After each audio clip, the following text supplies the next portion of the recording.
Hey, Shalom, Kohala, Yahweh Bashim, Yahweh Shai, Bashim Hakodash, the ones and apostles of great millstone, and Shalom to you brothers in the highways and byways, doing the work sincerely and faithfully and continually fighting that good fight of faith, Lord willing, we're finding that number to be delivered. All right. This lesson is going to be brought to you by an article one of the brothers in the camp had posted, and it's from the End Time Headlines, and it's concerning what we now speak about more heavily, the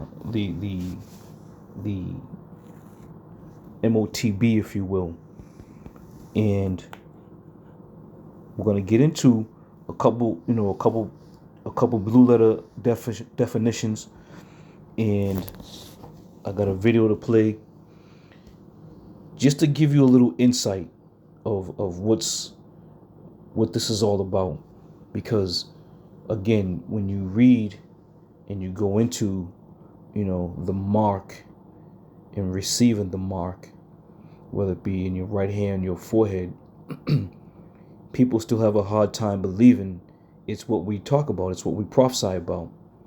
All right.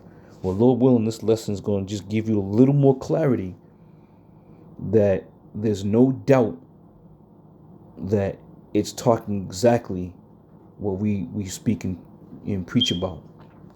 All right.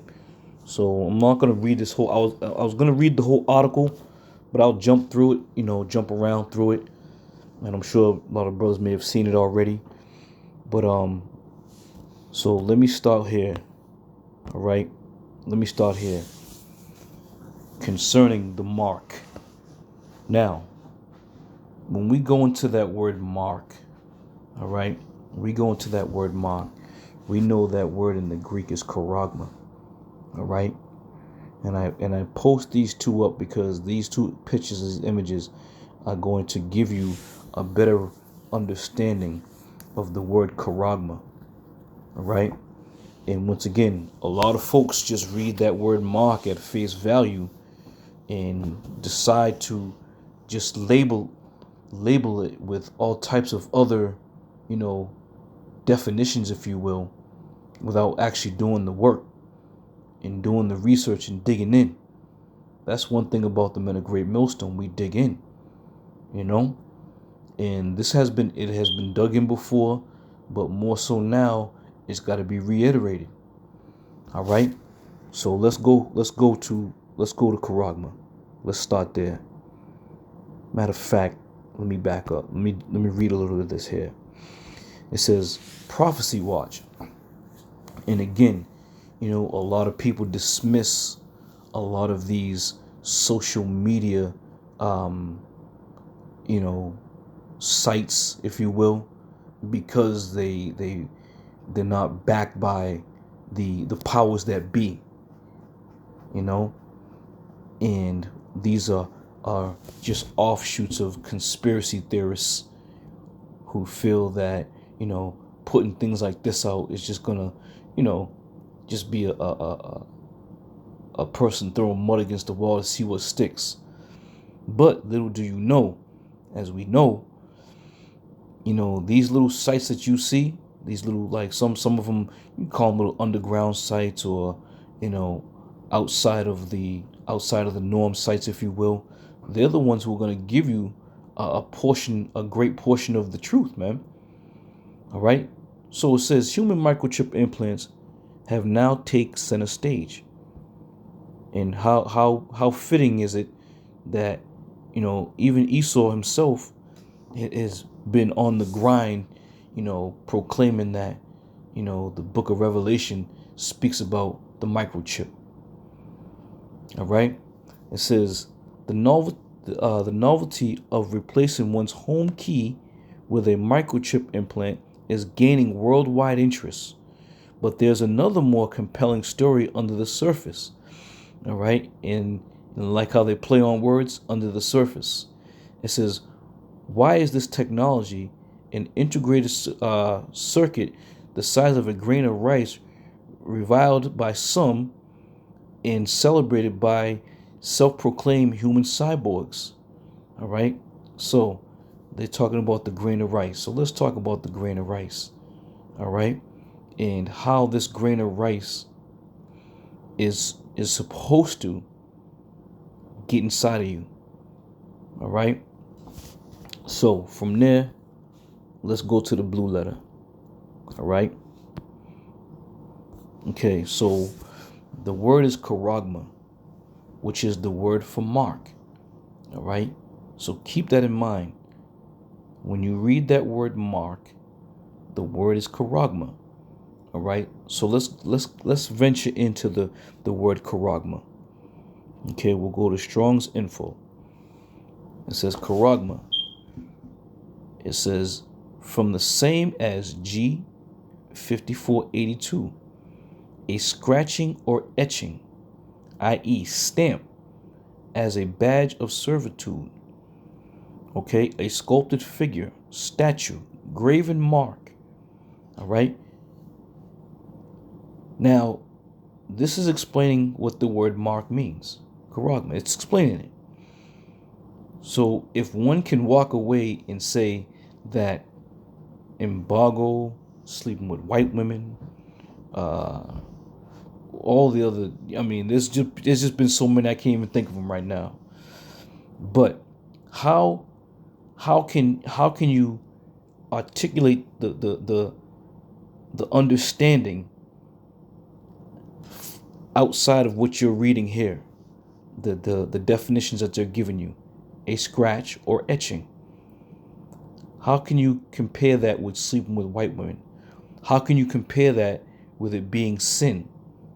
How do you correlate the two? Okay. So it says, i.e. stamp as a badge of servitude, because the scripture says what? Matter of fact, 1 second here. Let me go here. And this is Revelation 13 and 16.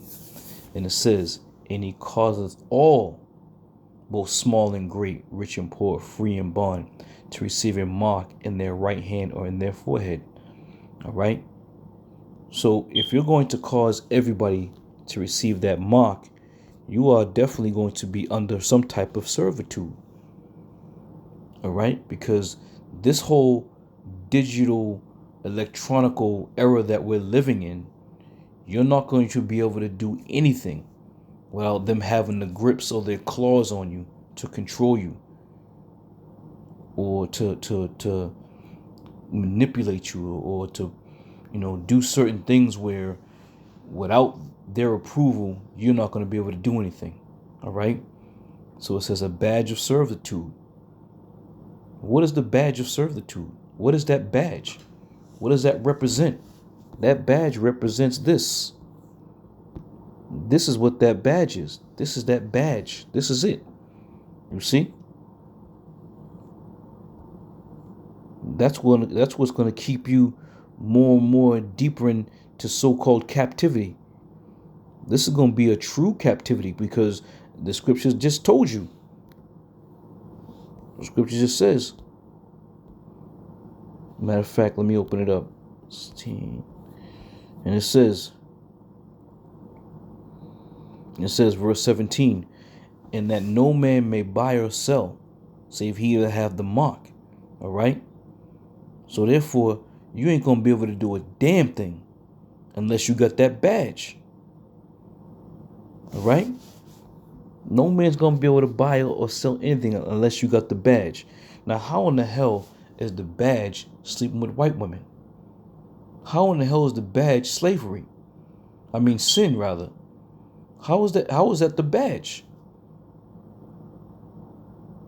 Okay. Going back to the blue letter. So let's take it a step further. All right. So let's go to the root word of charagma.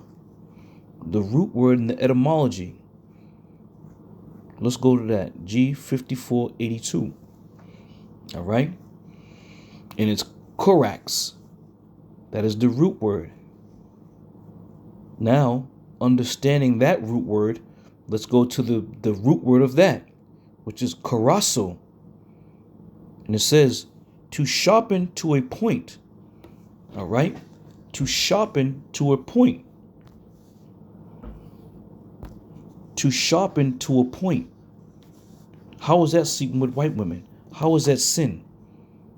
But I'll tell you what, from what we've been prophesying and what we've been teaching, it seems to me it's lining up pretty damn good to sharpen to a point. All right? And the base of what we're talking about is the mark. That mark in Revelation 13. This is the base now that we're talking about. And within that base, we see something's going to be sharpened to a point. All right?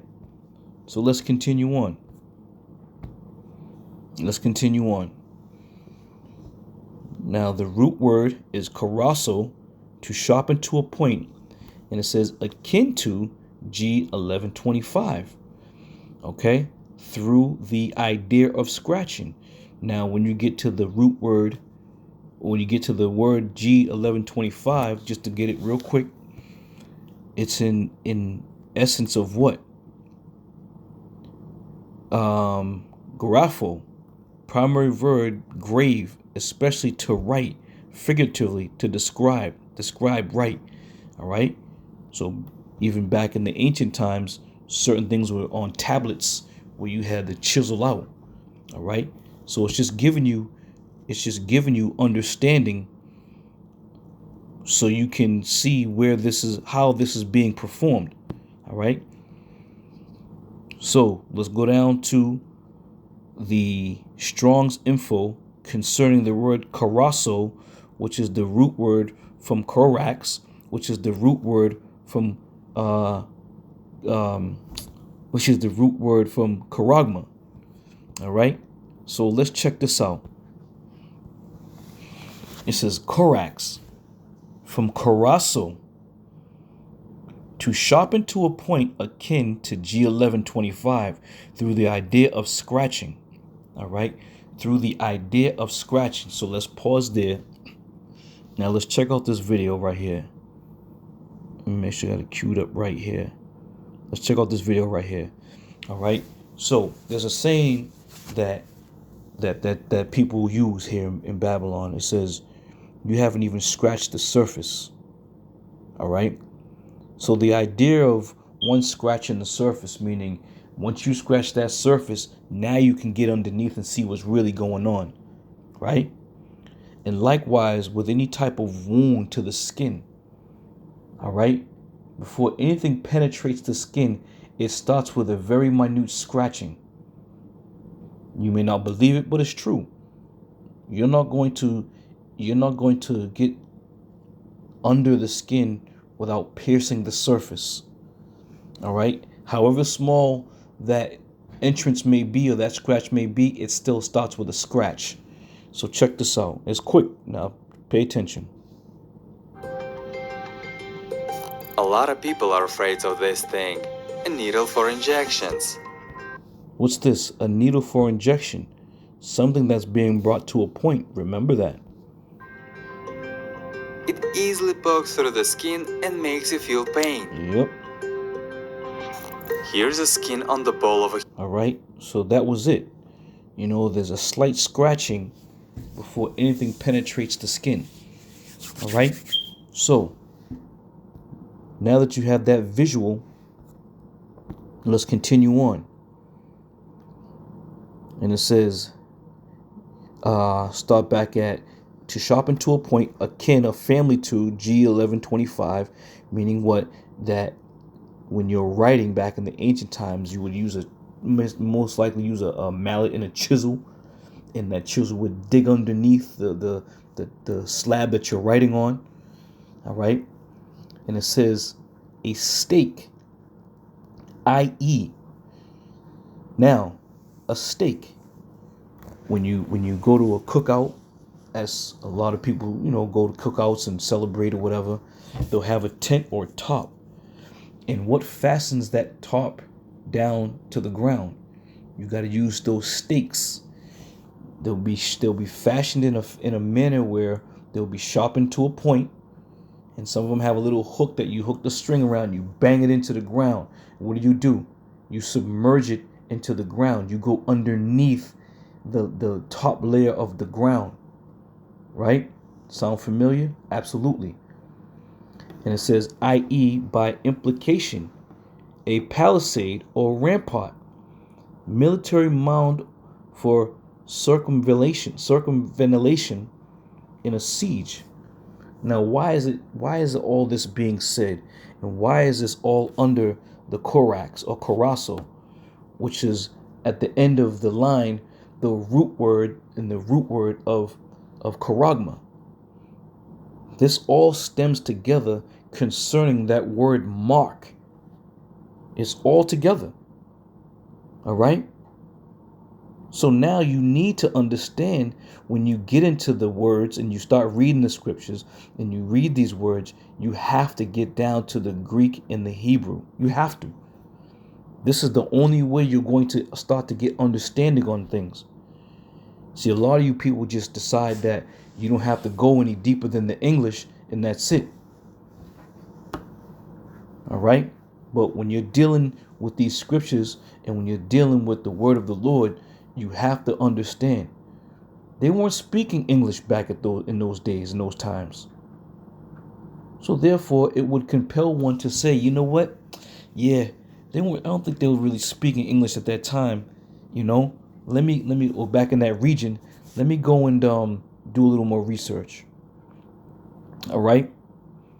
Now, when you see that word, i.e., let me just get that so brothers can get a little understanding on that as well. Okay. And you see it all the time, but a lot of brothers probably don't know. But let's look at it. It says how to use i.e. I.e. stands for the Latin id est, or that is, and is used to introduce a word or phrase that restates what has been said previously. What follows i.e. is meant to clarify the earlier statement. All right. So i.e. where we at here?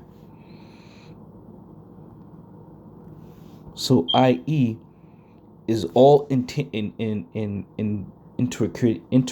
with the scratching, i.e. stake. So it's all together. So once again, keep in mind we're speaking of that word mark, and it says by implication.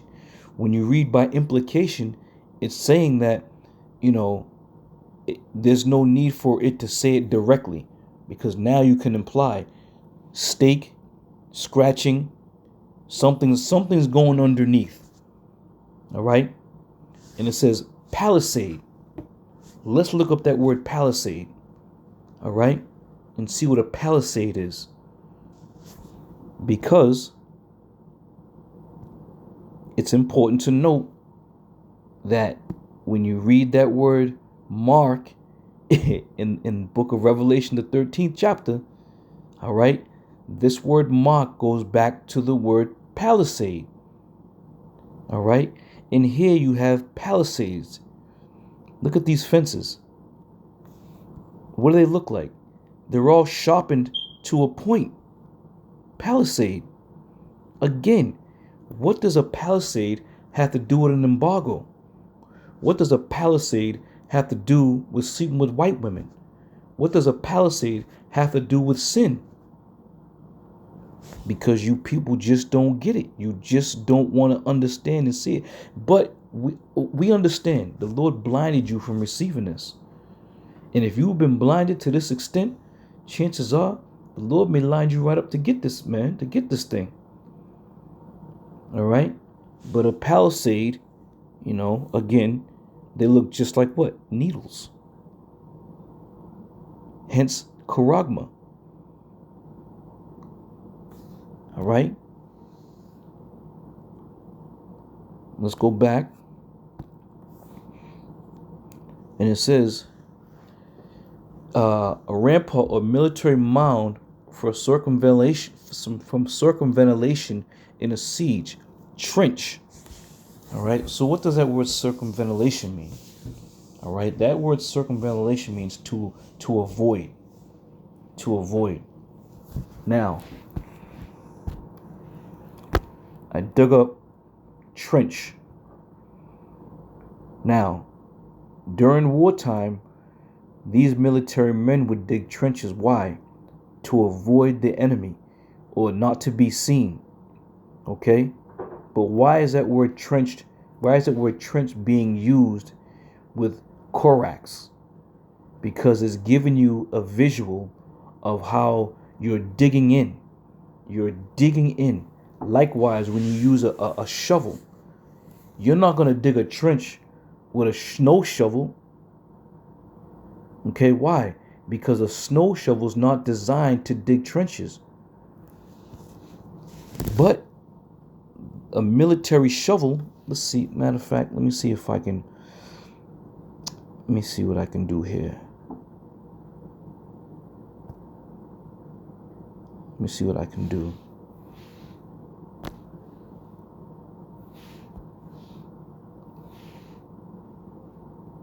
Let me see what I can do.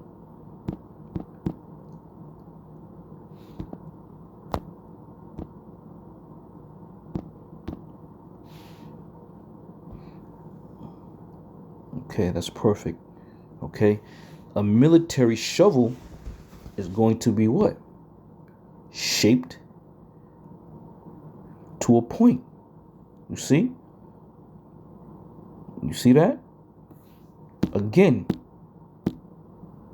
Hopefully it can get me back. Can't get me back there. Damn.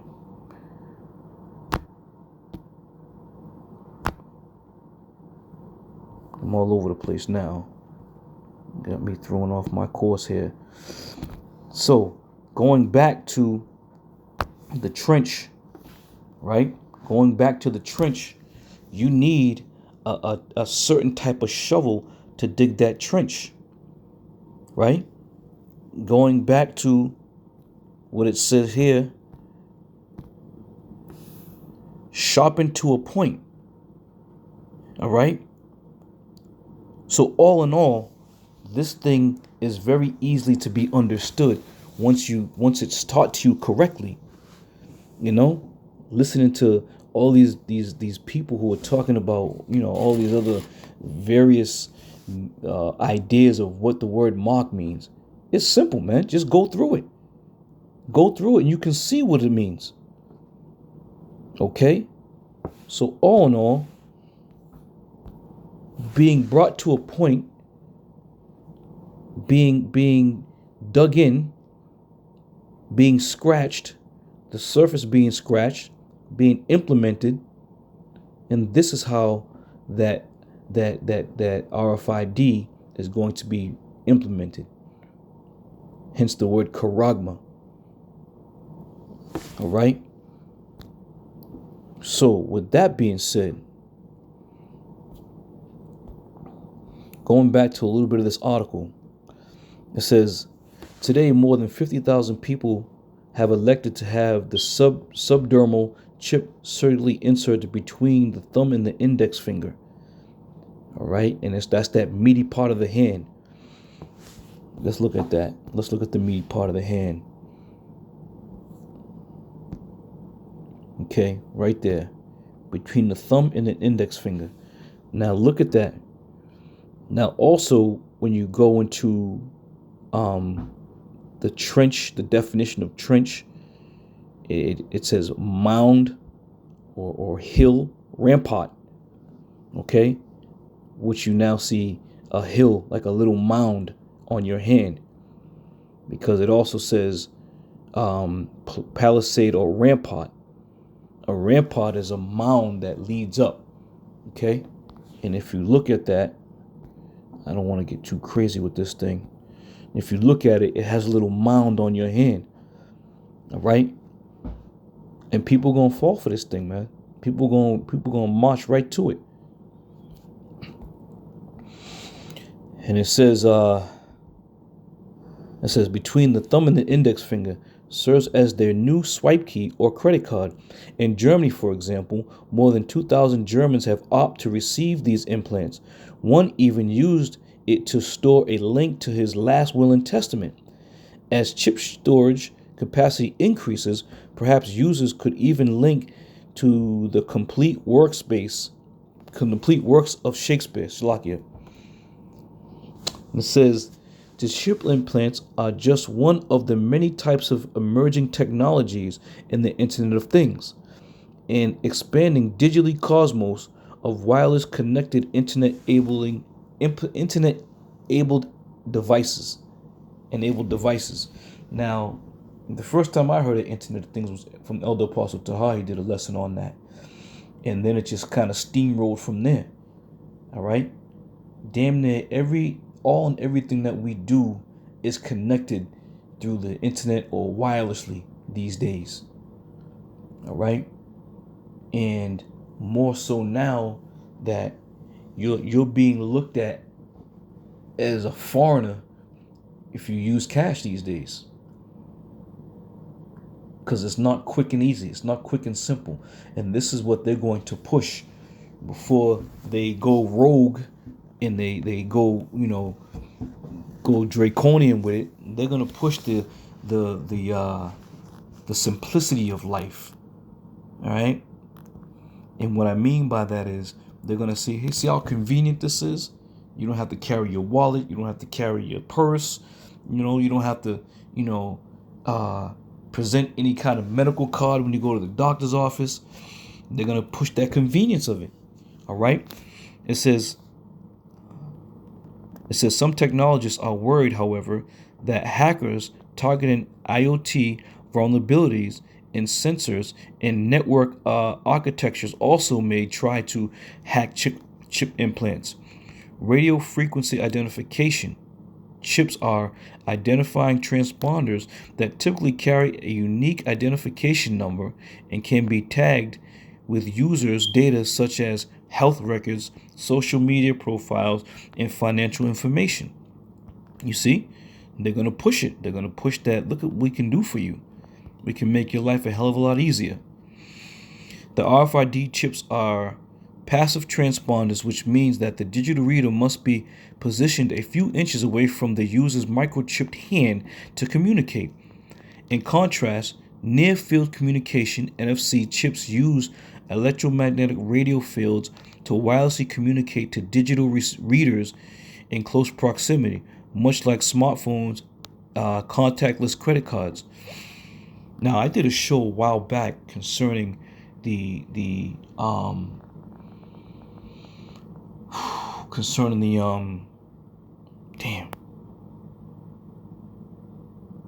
I don't know why it just slipped my mind.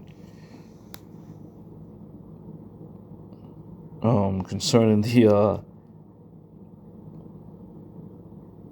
just slipped my mind. Well, basically, the methods of where these transponders and these antennas have to be used within 500 feet of one another. And I can't figure out for the life why I can't figure what this word is. It'll come to me. But anyway, this whole the whole setup that's being put in place is being put right under your note of 5G, the 5G networking. Damn, I don't know why I couldn't figure that out.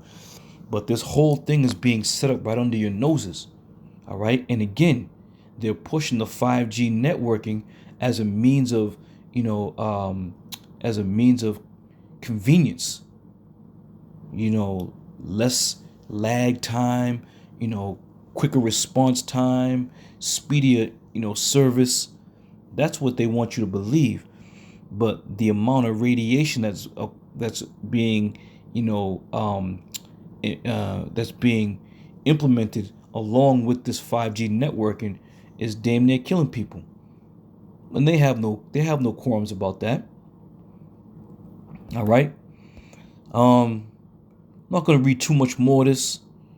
You brothers get the idea. You sisters get the idea of what's transpiring. I'll put this link in the description box if you want to go a little further into it. But I think the point has been made, man. The point has been made that this upcoming, wave of technology is going to be by means of which how we've been prophesying from the head apostles on down. They're going to stick it in you. That mark has everything to do with, I'll call them, these silos. All right? That mark is concerning these silos, these palisades, these things that are sharpened to a point. That's how they're going to get into the underneath. That's how they're going to dig a trench in you, if you will. All right? So, Lord willing, you know, you brothers were edified, and we're going to keep pushing. We're going to keep pushing until the Lord comes back to do his thing on this place. All right? So, hopefully this video don't get clipped, and I'll see you brothers in another show. I say shalom.